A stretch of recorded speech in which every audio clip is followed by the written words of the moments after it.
जय हिंद बच्चों। आज हम पढ़ेंगे कक्षा 9 हिंदी क्षितिज गद्य खंड का पाठ 4 सांवले सपनों की याद। ये यहाँ पर आप एक चित्र देख रहे हैं। इसमें ये जाबिर हुसैन जी हैं और ये सालिम अली जी हैं। जाबिर हुसैन जी इस पाठ के लेखक हैं, सांवले सपनों की याद, और उन्होंने ये पाठ अपने मित्र सालिम अली की मृत्यु के बाद लिखा है। ये एक संस्मरण है। संस्मरण मतलब अपने मित्र की याद में लिखा गया एक डायरी शैली है में लिखी गई विधा है। और इन्होंने अपने मित्र की मृत्यु के बाद इस पाठ को लिखा है। ये अब पहले जाबिर हुसैन के जीवन परिचय के बारे में जान लेते हैं।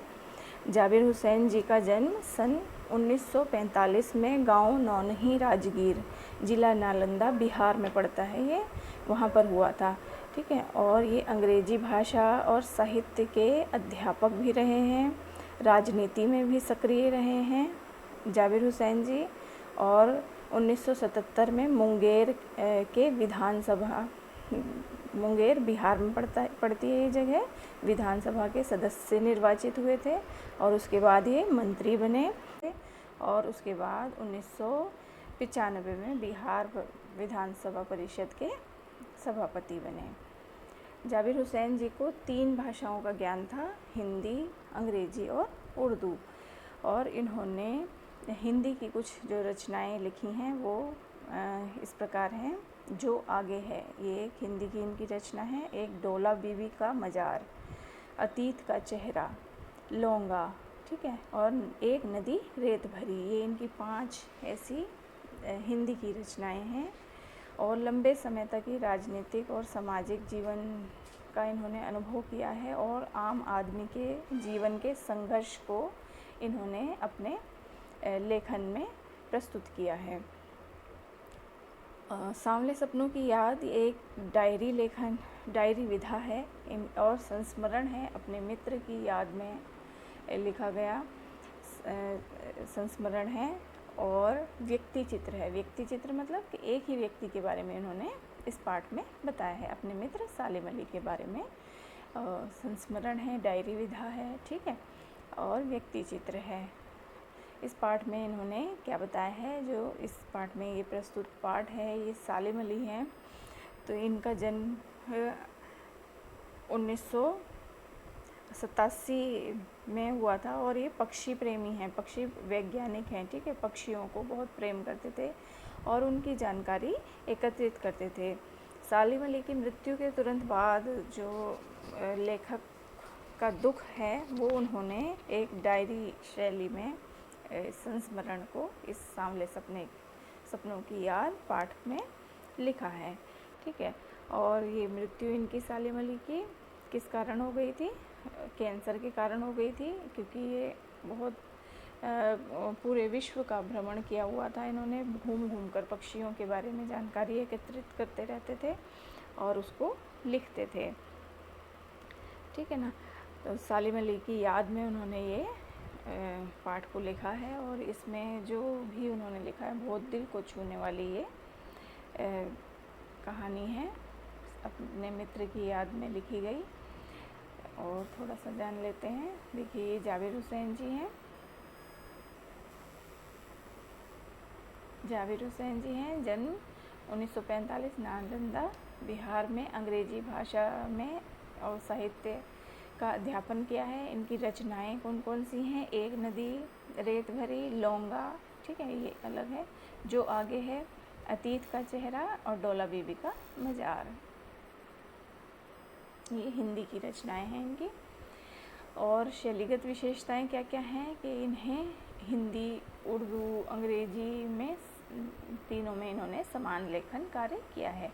तीनों विषय में, तीनों भाषाओं में इन्होंने लेखन कार्य किया है। भाषा सरल है, प्रभावपूर्ण है और भावनात्मक है। भाव अभिव्यक्ति मतलब भावों की अभिव्यक्ति होती है। और सजीव लेखन शैली है कि ऐसा लगता है कि जीवित के बारे में लिख रहे हैं, क्योंकि अपने मित्र की मृत्यु के बाद लिखा है, लेकिन उन्होंने ऐसा सजीव चित्रण किया है जिससे कि ऐसा प्रतीत हो रहा है कि सालिम अली जी अभी जीवित हैं। अब सालिम अली जी के बारे में थोड़ा सा जान लेते हैं। सालिम अली जी का जन्म 1896 में हुआ है। पक्षी वैज्ञानिक हैं, पक्षी प्रेमी हैं और इन्होंने handbook of the birds of India, ठीक है, एंड पाकिस्तान, तो इन्होंने ये एक किताब लिखी है। इसमें इन्होंने भारत के जितने पक्षी हैं और पाकिस्तान में भी जाकर इन्होंने पक्षियों के बारे में जानकारी एकत्रित की है और इसमें लिखा है इस पुस्तक में। इन्हें भारत के जो सम्मान हैं पद्म भूषण और पद्म विभूषण से सम्मानित किया गया है। बहुत सारी इन्होंने वैज्ञानिक खोजें की हैं। उसके बाद इनकी मृत्यु 1987 में हो गई थी। आइए शुरू करते हैं पाठ। यहाँ पर कुछ कठिन शब्द हैं, उनके अर्थ हैं। देखिए क्या कह रहे हैं कि सुनहरे परिंदों के खूबसूरत पंखों पर सवार सांवले सपनों का एक हुजूम मौत की खामोश वादी की तरफ अग्रसर है। इनकी अंतिम यात्रा है सालिम अली जी की, ठीक है ना। तो जाबिर हुसैन जी क्या कह रहे हैं कि सांवले परिंदे, क्योंकि परिंदा पक्षी को कहा जाता है, पक्षी प्रेमी थे, पक्षियों के लिए ही इन्होंने अपना जीवन व्यतीत किया। खोज की इन्होंने, पक्षियों के बारे में अलग अलग जानकारियाँ एकत्रित की, उनको एक पुस्तक में लिखा, ठीक है ना। तो इसलिए जाबिर हुसैन जी कह रहे हैं कि सुनहरे परिंदों का, कि पक्षी का खूबसूरत पंखों पर सवार होकर सांवले सपनों का एक हुजूम, एक सपने की तरह ही लग रहा है, वो चला जा रहा है। हुजूम माने भीड़ चली जा रही है, खामोश वादी की तरफ आगे बढ़ते जा रहे हैं। कोई रोक टोक सके कहाँ संभव है, कि कोई उनको रोक नहीं सकता, ना ही टोक सकता है। इस हुजूम में आगे आगे चल रहे हैं सालिम अली, आगे आगे, क्योंकि शव यात्रा है तो आगे सालिम अली हैं। अपने कंधों पर सैलानियों की तरह अपने अंतहीन सफ़र का बोझ उठाए, ठीक है ना, कि कंधों पर जा रहे हैं। और इसी तरह से सालिम अली भी जब पक्षियों की खोज में निकलते थे तो क्या करते थे, अपने कंधे पर सामान उठाकर और गले में दूरबीन लेकर अपने सफ़र की तरफ निकलते थे। और अब उनकी अंतिम यात्रा जा रही है, ठीक है। लेकिन यह सफ़र पिछले तमाम सफ़रों से भिन्न है। ये सफ़र जो है वो पिछले जो उन्होंने सफ़र किए हैं सालिम अली ने, उनसे अलग है। भीड़ भाड़ की ज़िंदगी और तनाव के माहौल से सालिम अली का यह आखिरी पलायन है, आखिरी पलायन है, अंतिम यात्रा है, ठीक है। अब तो वो उस वन पक्षी की तरह प्रकृति में विलीन हो रहे हैं। वन पक्षी की तरह, कि जैसे कोई वन में पक्षी है, उसकी मृत्यु हो गई है और वो प्रकृति में विलीन हो रहा है, कि मिट्टी में ही मिल रहा है ना। पक्षी को तो मरते हैं तो वो वैसे ही मिट्टी में मिल जाते हैं, लेकिन इंसानों को दफनाया जाता है, जलाया जाता है, ठीक है ना। तो क्या कह रहे हैं जाबिर हुसैन जी कि अब वो उस वन पक्षी की तरह हैं जो प्रकृति में विलीन होने जा रहे हैं, प्रकृति में ही मिलने, विलीन मतलब मिट्टी में ही मिल जाना, ठीक है। जो ज़िंदगी का आखिरी गीत गाने के बाद मौत की गोद में जा बसा हो, ठीक है। कोई अपने जिस्म की हरारत और दिल की धड़कन देकर भी उसे लौटाना चाहे तो वह पक्षी अपने सपनों के गीत दोबारा कैसे गा सकेगा। इसमें कह रहे हैं कि उस पक्षी को अगर जीवित करने के लिए जिस्म की हरारत के, अपने जिस्म की गर्मी भी उसको दी जाए, कि उसको जीवित करने के लिए, और अपने दिल की धड़कन, कि दिल भी उनको दे दिया जाए, धड़कन दे दी जाए, तो भी वो लौट कर नहीं आएंगे, क्योंकि अब उनकी मृत्यु हो चुकी है, दोबारा लौट कर नहीं आएंगे, ठीक है। आगे कह रहे हैं, मुझे नहीं लगता कोई इस सोए हुए पक्षी को जगाना चाहेगा। वर्षों पूर्व खुद सालिम अली ने कहा था कि लोग पक्षियों को आदमी की नज़र से देखना चाहते हैं। तो इन्होंने जब ये पुस्तक लिखी थी और उसमें बताया था, या अपने मित्र को बताया था, कि बहुत साल पहले अपने मित्र जाबिर हुसैन को बताया था कि लोगों को पक्षियों को भी आदमी की नज़र से देखना चाहिए, उनको भी आदमी की तरह ही समझना चाहिए। यह उनकी भूल है। ठीक उसी तरह जैसे जंगलों और पहाड़ों, झरनों और आबशारों को वो प्रकृति की नज़र से नहीं, आदमी की नज़र से देखने को उत्सुक रहते हैं। ठीक है ना। तो वो कह रहे हैं कि ये सब झूठ है, कि वो क्या करते थे, वो इतने पक्षी प्रेमी थे, प्रकृति से इतना प्रेम था उन्हें, सालिम अली को, कि वो हर जंगल को, हर पहाड़ को, झरनों को, तालाबों को, आबशारों मतलब तालाबों को प्रकृति की नज़र से ही देखते थे। उस प्रकृति को आदमी की नज़र से देखते थे कि ये सब आदमी की तरह ही हैं, ये हमारे साथ हैं। ठीक है। और उनको देखने के लिए बहुत उत्साहित, बहुत इच्छुक रहते थे। भला कोई आदमी अपने कानों से पक्षियों की आवाज़ का मधुर संगीत सुनकर अपने भीतर रोमांच का श्रोता फूटता महसूस कर सकता है? तो वो फिर प्रश्न चिन्ह लगा हुआ है। तो जाबिर हुसैन जी ये कह रहे हैं कि मतलब ऐसा भी कोई मनुष्य हो सकता है, ऐसा भी आदमी है जो पक्षियों की आवाज़ सुनते ही मधुर संगीत का अनुभव करता है और उसके अंदर रोमांच मतलब हर्ष, खुशी का श्रोता मतलब एक स्रोत फूट पड़ता है। जैसे पानी निकल रहा है कहीं से, एकदम से पानी निकल रहा है, ऐसे ही उनके अंदर से ऐसा प्रतीत होता था कि वो बहुत खुशी के मारे उन पक्षियों की आवाज़ सुनकर बस दौड़े चले जाते थे कि ऐसा भी कभी हो सकता है, ऐसा भी कोई आदमी हो सकता है। ठीक है ना। अब क्या कह रहे हैं, ऐसा एहसास की ऐसी ऊबड़ खाबड़ ज़मीन पर जन्मे मिथक का नाम है सालिम अली। एहसास के ये वही एहसास है कि वो प्रकृति से इतना प्रेम करते थे, पक्षियों से इतना प्रेम करते थे कि उन कहना मुश्किल है कि बस हर समय उनके गले में दूरबीन ही लगी रहती थी। जहाँ भी उन्हें कोई पक्षी की आवाज़ सुनाई देती थी वो एकदम से उन्हें देखने के लिए चले जाते थे। तो कह रहे हैं कि एहसास की ऐसी ऊबड़ खाबड़ ज़मीन पर जन्मे मिथक। मिथक का अर्थ होता है बेटा, जैसे प्राचीन जो पुरानी कथाएं हैं उसमें जो तथ्य दिए गए हैं, तत्व दिए गए हैं, उनको अब सजीव इस जीवन में उनका कुछ अलग अर्थ, कि उसको अलग अर्थ के रूप में लेते हुए बता रहे हैं कि उस मिथक का नाम सालिम अली है। जिस तरह से प्राचीन कथाएं प्रचलित हैं कि हम मान लेते हैं कि वो पहले हुई होंगी और जीवित हैं और हमें लगता है हम उन तथ्यों को मानते हैं, उसी तरह से ही कह रहे हैं कि सालिम अली भी एक मिथक हैं, सत्य हैं, उनको भी हमें मानना ही है। पता नहीं इतिहास में कब कृष्ण ने वृंदावन में रासलीला रची थी और शोक गोपियों को अपनी शरारतों का निशाना बनाया था। ठीक है ना। तो ये एक मिथक है। मिथक मतलब कि एक पौराणिक तथ्य है कि उसमें हमें ये जानकारी मिलती है कि कृष्ण थे, है ना।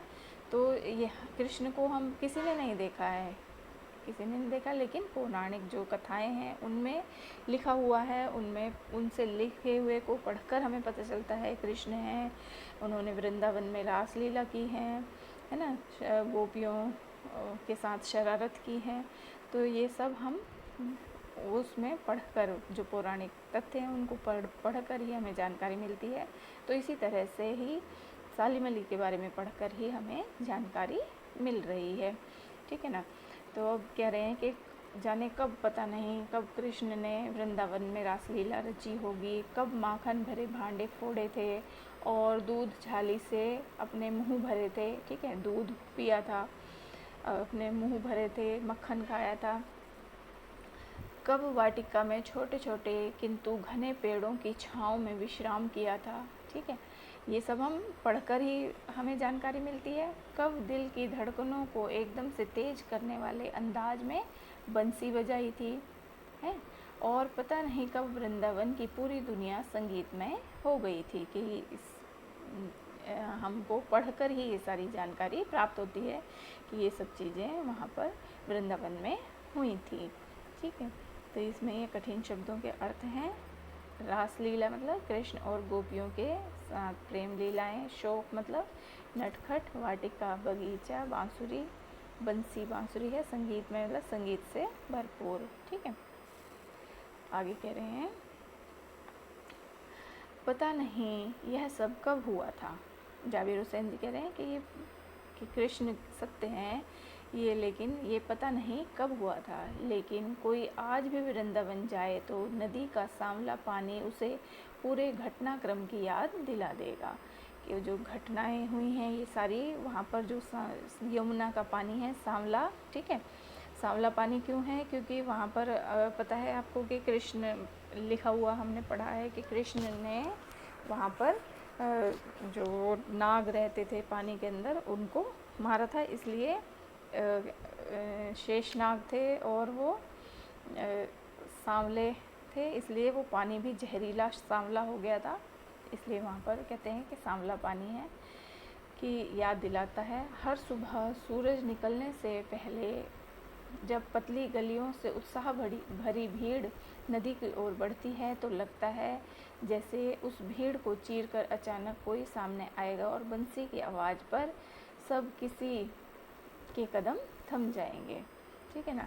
कि ऐसा लगता है वहाँ पर देखकर, जब सूरज निकलता है पानी में उसकी किरणें पड़ती हैं तो उसको देखकर ऐसा प्रतीत होता है कि जब भीड़ होती है कि भीड़ में से कोई आएगा निकल कर और कहेगा अपनी बांसुरी की आवाज़ से सबको मंत्रमुग्ध कर देगा, तो सबके कदम रुक जाएंगे।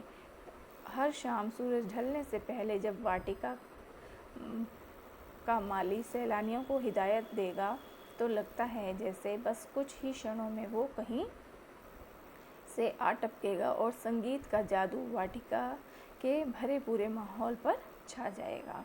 शाम के समय जो घूमने आए हैं सैलानी, वहाँ पर सैर करने आए हैं, तो वहाँ का जो वाटिका मतलब कि बगीचा जो है, ठीक है, वाटिका का अर्थ है यहाँ पर बगीचा, तो उस बगीचे में जब सैलानी मतलब जो पर्यटक हैं घूमने आए हैं उनको मालिक हिदायत देगा कि सुझाव देगा कि अब शाम होने वाली है, अब आप लोग यहाँ से जाइए। तो वो कह रहे हैं कि शाम के समय कुछ ही क्षणों में ऐसा उन्हें प्रतीत होता है, जो सैलानी हैं उन्हें लगता है कि यहाँ पर संगीत का जादू अभी पूरे माहौल को बदल देगा। वृंदावन कभी कृष्ण की बांसुरी के जादू से खाली हुआ है क्या? है ना, कि वृंदावन में अभी भी ऐसा प्रतीत होता है कि कृष्ण की बांसुरी की आवाज़ सुनाई देती है। तो सैलानी जो हैं, पर्यटक हैं, जो वो वहाँ पर घूमने के लिए जाते हैं और वहाँ अभी भी हर चीज़ को महसूस करते हैं। और कह रहे हैं मिथकों की दुनिया में इस सवाल का जवाब तलाश करने के से पहले एक नज़र कमज़ोर काया वाले उस व्यक्ति पर डाली जाए जिसे हम सालिम अली के नाम से जानते हैं।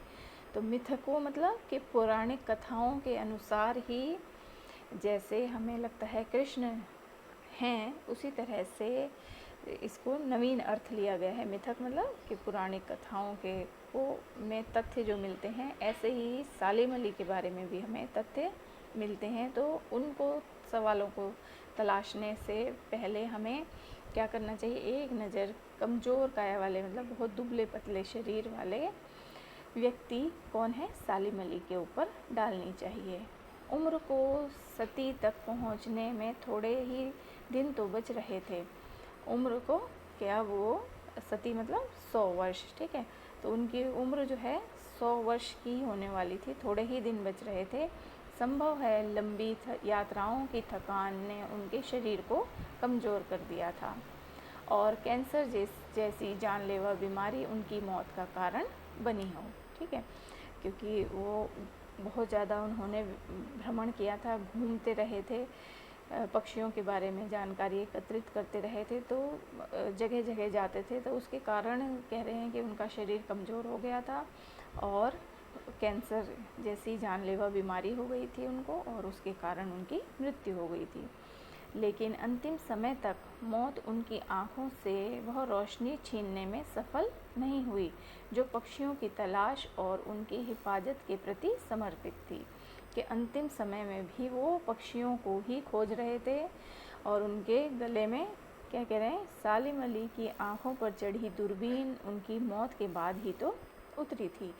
अंतिम समय में भी जब उन्होंने प्राण त्यागे हैं, उस समय भी वो गले में दूरबीन पहने हुए थे और दूरबीन क्या है, दूर की वस्तुओं को पास देखने का एक यंत्र है, तो वो गले में उन्होंने पहनी हुई थी और आंखों से उसको देख रहे थे कि उन मौत जो है आखिरी अंतिम समय में भी उनकी आंखों से रोशनी को छीन नहीं पाई, क्योंकि वो पक्षियों की हिफाजत सुरक्षा के लिए समर्पित रहते थे। और जब उनकी मृत्यु हो गई, जब वो गिर गए वहाँ पर, तो जो उनके साथी थे और उन्होंने ही उनके गले में से उस दूरबीन को निकाला था। ठीक है, तो आगे हम अगली वीडियो में पढ़ेंगे। धन्यवाद।